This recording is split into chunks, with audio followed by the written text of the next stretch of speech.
Barron Ridge Speakers Agency proudly presents Speaker Spotlight, highlighting one of our keynote speakers from across the nation.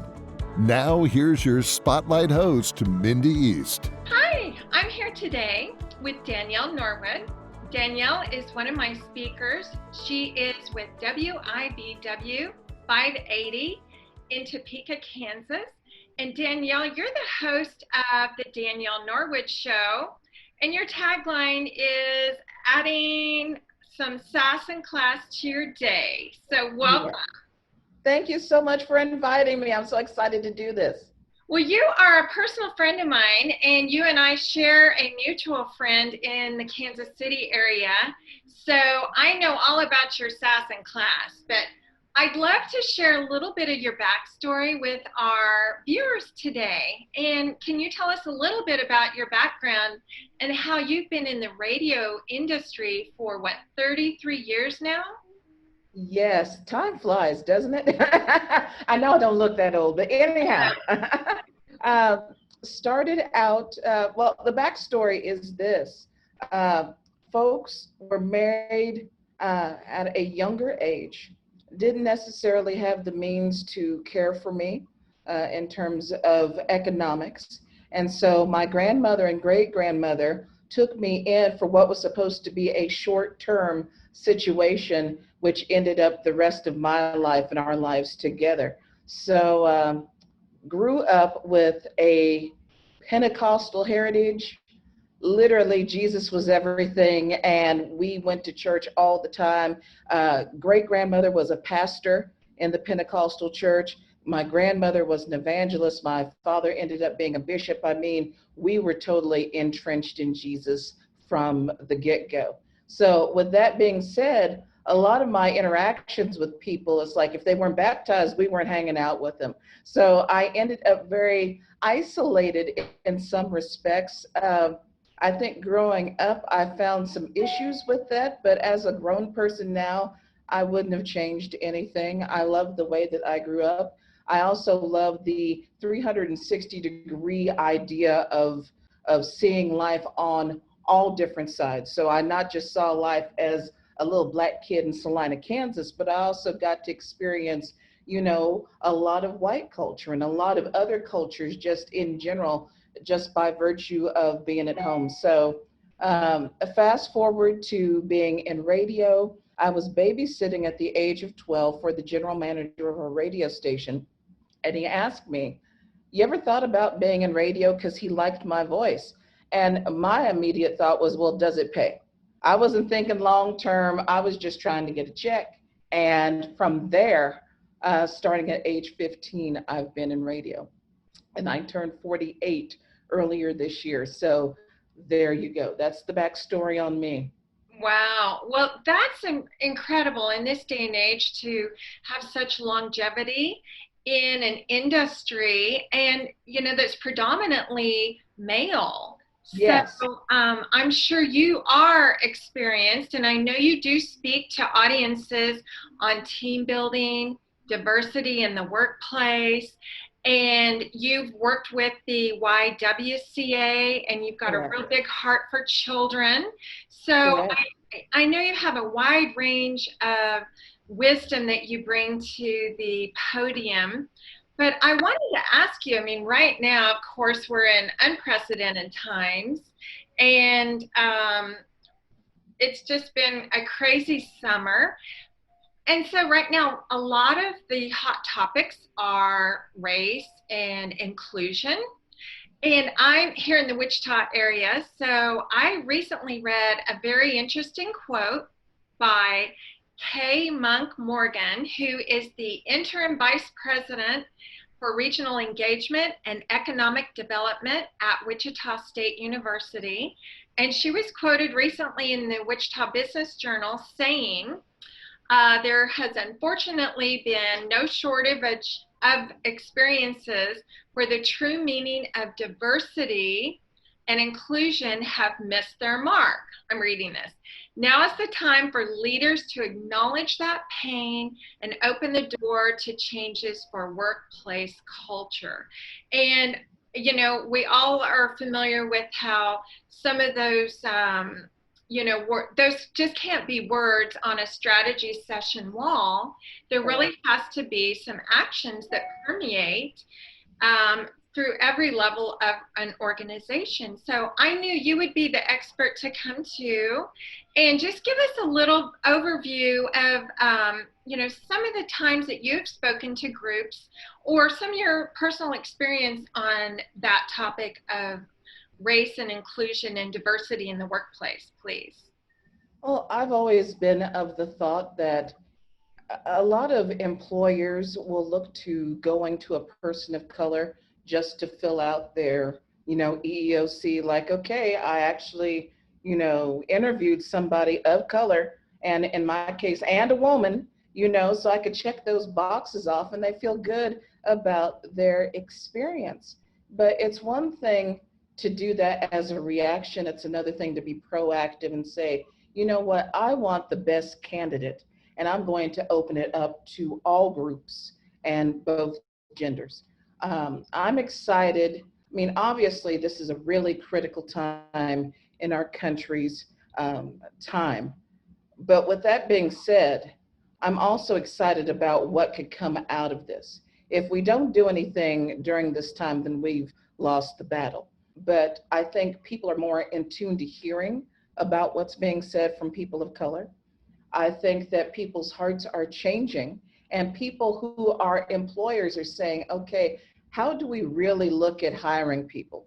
Are we going to just a particular group, or are we really opening ourselves up? And as a person of color, personally, I don't want to be hired if I'm just checking off a box, because that may get me in the door. It's not going to keep me at your organization. It's not going to get me the respect that I feel that I deserve as a team member on anybody's team. So needless to say, we're not just trying to get in there just so we could be, a piece of the EEOC puzzle. We're trying to get in there to say, you know what, we bring a lot of things to the table, and we feel that we could be excellent employees.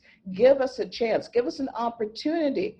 And then if the relationship doesn't work, then at least we say we tried and we move on to the next thing. But they say that diversity is asking somebody to a dance, but inclusion is dancing with them. So I don't just want to be on the periphery seeing the dance go on. I want somebody to actually ask me to dance and then be excited that I joined them as their dancing partner. That's the way I feel about it. Oh, very good. What an excellent answer. I love that. And you bring up a good point, and I want to tie this back into your starting your career at age 15 when you were chosen by the GM of this radio station, who saw something exceptional in you because he was a thought leader, and he was a critical thinker, and he really thought outside of the box. So I think that's what you're saying is people really need to open their minds and look at where you are. I mean, you had great staying power. And I know I've been up to your station a couple of times with some of my other speakers that you have interviewed. And I know who your favorite, if you could interview anyone, who that would be, because I tried to get Barry Manilow. Anyway, tell us a little bit about some of your favorite people that you've had the opportunity to work with. To work with or to interview? Interview. To interview, Amy Grant was wonderful. I grew up, again, in a smaller town in the middle of Kansas, and so country was everything. So I always grew up listening to Larry Gatlin and the Gatlin brothers, and I got to interview Rudy Gatlin, who I had a crush on. Hello, Rudy. But anyhow, that was an awesome thing. Interviewed Gary Peel from the group Boston. So, I mean, Garth Brooks was probably at the top of all of the interviews that I could ever do. And what I learned from him is that he's Garth Brooks. I mean, there's nobody really bigger musically than he is, past, present, and probably future. He's so humble. And he's so deferring to whoever he's talking to. He makes you feel like you're the one who's important. You're the star. And I'm like, do you freaking know that you are Garth Brooks? And he's just so incredible, just his interactions with people. And I've seen just different interviews with other people that he's done, and just a really warm and welcoming person. And unfortunately, not all of the people you interview are that way. And I could tell those stories too, but I'll save that for another day. But it's just a thought for me as a person to always treat people like you would want to be treated. I mean, we've heard that from the get-go, the golden rule, treat others as you would like to be treated, but that really does come into place, especially nowadays. I think with the pandemic and everything going on around us, people are a little on edge. And maybe if we lead with kindness, we'll get that kindness back in return. Oh, and like I mentioned earlier, I know you personally. You and I have hung out together. We've broken bread. Which we need to do again soon. We do. We've had some little bit of adult beverages. Cocktail. Yes, you've been to my home a couple of times, and I really treasure you. And you're just such a fun and authentic person to be around. So. And likewise. Thank you. Thank you. Well, I do appreciate that. I'm so grateful to have you in my agency, and you bring so much to, just the room, and all my people that we've gotten together have all just loved you. So thank you for being just wonderful. And I wanted to say, of course, things are in the event and venue world are just so unprecedented right now, but we are still here. We are available. We are open for business. So if anyone would like to hire Danielle for an upper management, yes, and you're also a very popular event MC, and so I want to make sure people know that you're available for that as well. A workshop, you are a keynote speaker, so you speak on a variety of topics, but I think your backstory is a wonderful, just uplifting and motivational platform for women, or just anybody who is starting out and who isn't sure what direction they want to go in. Like I said, you've worked with kids before, and you have a real heart for students. So, yes, 17 years involved in youth ministry. So I have a passion for teenagers and some of the things, the challenges that they go through. I mean, my goodness. And I think because I never had children, that all of that nurturing ended up being poured out on the kids that were in the different youth groups I volunteered with. And it's so amazing now. Those kids are having kids. I'm like, oh my God, I'm not that old. But I mean, it's just wonderful to see their lives blossoming and knowing that I maybe had just a small piece to do with that. Oh, absolutely. Absolutely. So if anyone is interested in you, Danielle, they can contact me at Barron Ridge Speakers Agency. And although things are kind of on hold right now, we are open for virtual presentations or a live event, and we're always kind of looking ahead about 6 months, so that does put us into the new year, and hopefully we'll be off to a great start. So if anyone's interested in you, they can reach you through me, and I'll be happy to set that up for you. So what has been maybe a silver lining for you in the shutdown? Being home. I am somebody that, and I don't even know if it's by virtue of my job or by virtue of the fact that I'm involved in a lot of things within the community. I have loved just kind of shutting in for a period of time. I know that Michael, my fiance, loves it because we've had quality time that we haven't had in a long time, because I would be gone 5, 6 different nights out of the week with board meetings or different events in town. And this has forced me to have to slow down and to really prioritize putting us first. But with that, putting myself first and just kind of getting back on track to what are my goals? What are the things that I want to see happen within the next 5 to 10 years? So, as much as it is a difficult time for a lot of people, I'm really grateful that the silver lining is that I get back to me and I get back to who I am. Without all the busyness, I could just kind of focus in on who Danielle is. Well, and I've seen you enjoying that pool, so I know that I you had a have. little bit of downtime. Before I wrap up, I just want to ask you one more question, kind of on that same line. Did you give up anything that now you realize you really didn't need it in your life before? I mean, was there an entanglement or anything that you've said, you know what, I don't need that anymore? I gave up my accessibility, if that makes any sense.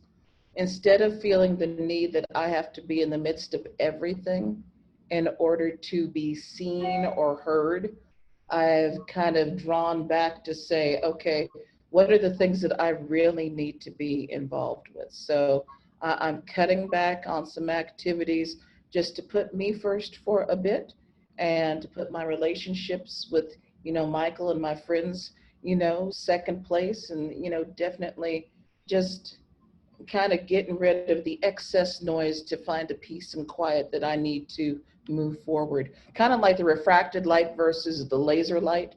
I'm trying to figure out how to laser instead of being all over the place. Oh, that's excellent. And one of my other speakers who has been on a guest on your show, Sierra Scott, who's the current reigning Ms. America, who's also a public figure and is busy all the time. All over the place. Oh my goodness. She said the same thing. So I find that very interesting, and I'm glad that that's been a positive plus for you. So anyway, well, I so appreciate your time. I'm so thankful that you're in my agency. You've been with me for a couple of years now. Yeah. And so we look forward to a lot of opportunities in the future. So if anyone's interested in you for an MC or a keynote speaker, or just, someone to share a story, you're great with church groups, ladies groups, and schools. So if anyone's interested, they can contact me. So Danielle Norwood, thank you so much for your time today. It's been a pleasure and a blessing to have you. Well, thank you for this opportunity, and I've enjoyed being with Barron Ridge and looking forward to some great things to come. All right, all right. Or as you say, Merry Christmas, right? Merry Christmas. Merry Christmas, which means it's a gift. It is. It is a gift. Life's a gift. Thank you so much, and you have a great rest of your day. Thanks for watching. Please join us next time. For more information on booking a keynote speaker or event MC, contact Mindy East at Barron Ridge Speakers Agency.